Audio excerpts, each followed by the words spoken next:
Okay. Akaririmbo naka kari Scott bakise ngo Reason.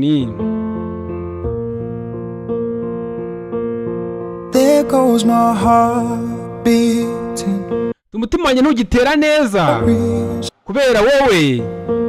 I'm losing my sleep. Ubu sinyisinzira. Please come back now. Ihangane ugaruke. And there goes my mind racing. Ati ubu sinyitekereza neza kubera wowe. That I'm still breathing. Gusa ndacyahumeka. I'm hopeless now. Nubwo nta cyizere. I'd climb every mountain. Nuriye buri musozi. Noga buri nyanja. Just to be with. Kugira ngo mbe ndi kumwe nawe. And fix what I've broken. Nyemure ibyo byangiritse nangije. Need you. Kubera ko nshaka kubona ko ari wowe mbikorera. You are the reason.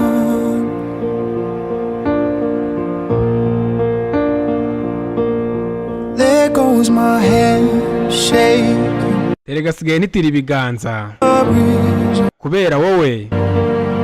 My heart keeps bleeding. Umutima wanjye uracyavirirana. Need you now. Rwose ndagukeneye. If I could turn back the clock. Yaba nasubizaga ibihe inyuma. Namenya neza ko umuri rwatsinze umwijima. Nkamara buri saha nkwitaho. Keeping you safe. Nkamenya neza ko ufite umutekano. I'd climb every mountain. Ati nuriye buri musozi. Noga buri nyanja. Just to be with. Kugira ngo mbe ndi kumwe nawe. Fix what I've. Nyemura ibyo byangiritse.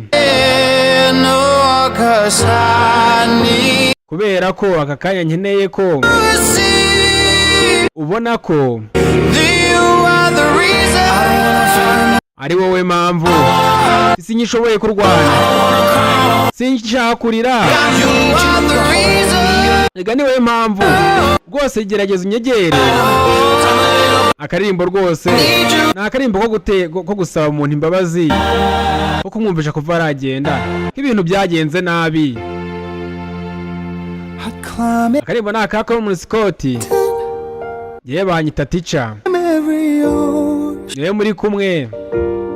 Just to be with you and fix what I've broken. 'Cause I Akaririmbo atuye umwana witwa Derike Kuruga, umwana ufite agasura kameze nk'ak'igihwagari.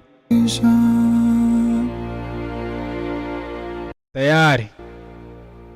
Sawa, ciao.